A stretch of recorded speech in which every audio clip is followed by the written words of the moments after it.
Rafid Australia পৌঁছে যায়। চাকচিক্যময় শহর, নতুন শহর, নিজের দেশ তাকে অনেক দিয়েছে দুঃখ, কষ্ট আর প্রিয়জনদের অবহেলা। কিভাবে প্রিয় ব্যক্তিগুলা তাকে ব্যবহার করছে, কিভাবে নিজের জন্মদাত্রী মা তাকে অন্য চোখে দেখছে, নিজের ভালোবাসার মানুষ তাকে বিপদের দিনে ছেড়ে গেছে, সবকিছু যেন চিঠির পাতায় ভেসে ওঠে। যদিও তারা এখন রাফিদের কাছে অনুশোচনার জল ছাড়া কিছুই দিতে পারেনি, রাফিদের চোখ জল ছলছল করে ওঠে।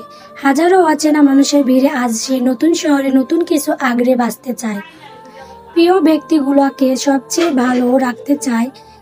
ইমিগ্রেশনের কাজ শেষ করে বাইরে গিয়ে এদিক ওদিক তাকায়। চাকচিক্য মন ভবনের অসাধারণ কারু কাজ, অথচ রাফিদের মনে কোনো চাকচিক্যের ছোঁয়া নাই। অফিস থেকে শেষবার তাকে জানানো হয়েছিল রাতুল নামে কেউ একজন তাকে রিসিভ করবে।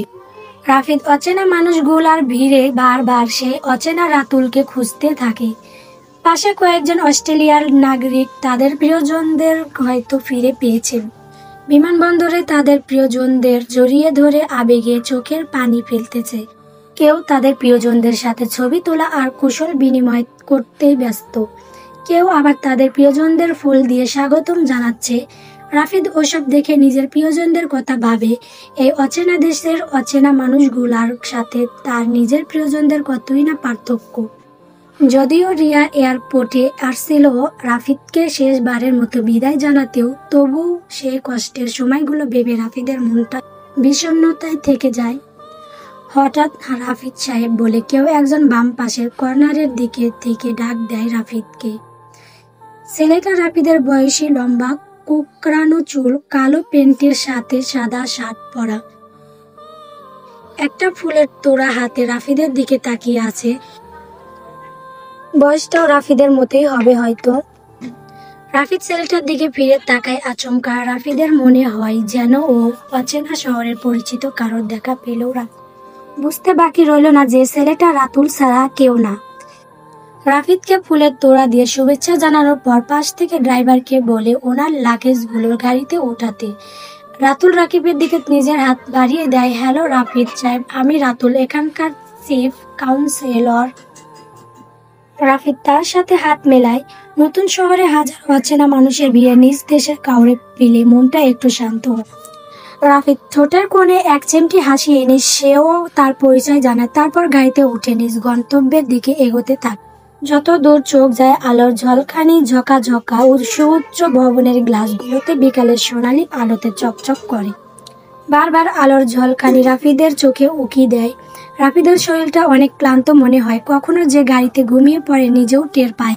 গাড়িও চলছে বাতাসের শস্য শব্দে শহরের ভেতর দিয়ে। গফুর সাহেব বাসায় বিষণ্ণ মনে বসে আছে, যার সাথে নেই কোনো রক্তের সম্পর্ক, যাকে কখনো দেখেনি, মাত্র অল্প কিছু সময়ের জন্য পরিচয় তার। অথচ মনে হইতেছে যেন ও নিজের ছেলে তাকে ছেড়ে চলে গেছে। কখনো যে এক ফোঁটা চোখের জল গাল বেয়ে মেঝেতে পড়ে তা বুঝতেও পারে না গফুর চাচা। রাফিদ যাবার পর থেকে গফুর চাচা বাড়িতে পড়া একা হয়ে পড়ে, কোনো খাবারও ঠিক মতো খায় না। হঠাৎ গফুর চাচার মনে পড়ে সাহেব যাবার সময় তো একটা খাম দিছিল ও আমার হাতে, আর বলছিল ও আমি যাবার পর খুলতে। ভেবে দ্রুত ডয়ার থেকে খামটা খুলে ভেতরে 3টা চিঠি দেখতে পায়। চিঠির ওপর স্পষ্ট লেখা, একটাতে মা আরেকটাতে রিয়া, শেষেরটা গফুর চাচা। গফুর চাচা কান্নার ভেজা চোখে পরম মমতার স্পর্শ নিয়ে নিজের নামে লেখা চিঠিটা খুলে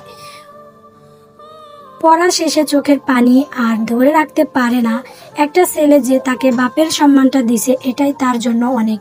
চিঠিটা পড়া শেষে পরম যত্নে কয়েকবার চুমু খায়, তারপর আলমারিতে তুলে রাখে। গফুর চাচা আর সিদ্ধান্ত নেয় রাফিদের অনুরোধের বাকি 2টা চিঠি রিয়া আর রাফিদের মা হাতে পৌঁছে দেবে। আজ সকালটা অন্যরকম মনে হয় গফুর চাচার।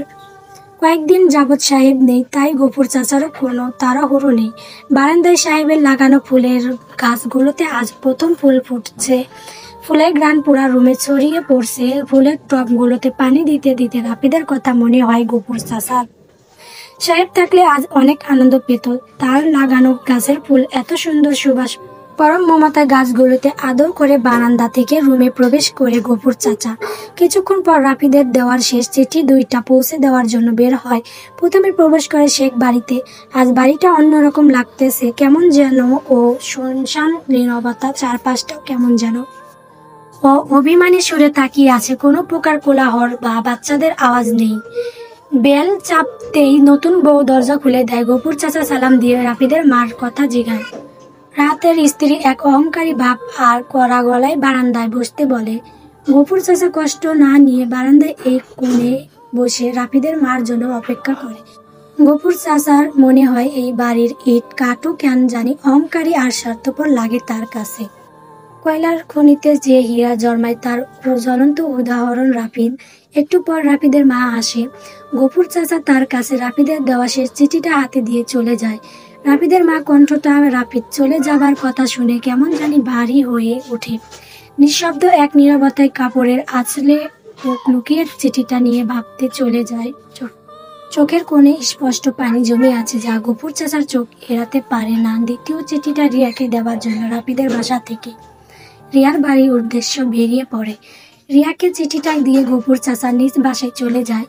রাফিদও অস্ট্রেলিয়ায় নিজেকে ভেঙে নতুন করে গড়ার এক দৃঢ় প্রতিজ্ঞা নিয়ে নতুন শহরে নতুনভাবে নিজেকে তৈরি করার সিদ্ধান্ত নেয়। এরই মাঝে 2 বছর পার হয়ে যায়। চলবে।